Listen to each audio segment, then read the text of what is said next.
Jay Speed here. What's up, all you fellow YouTubers? Say continuation on the removal of the Prius gas tank. I'm gonna put this together. So anywhere that you see the pink here, these bolts actually are going to be on the opposite side, which I'll show you in a little bit.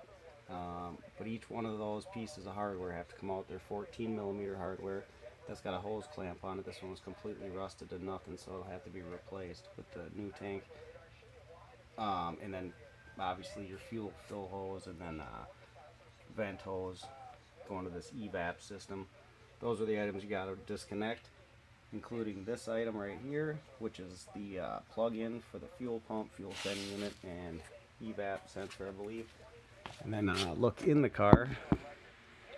Don't forget to disconnect that, because otherwise you'll be pulling on it. Other than that, there's nothing you'll be pulling on in the tank, and the cover's off to the left there. You just peel that off with a screwdriver. There's nothing holding it on but glue.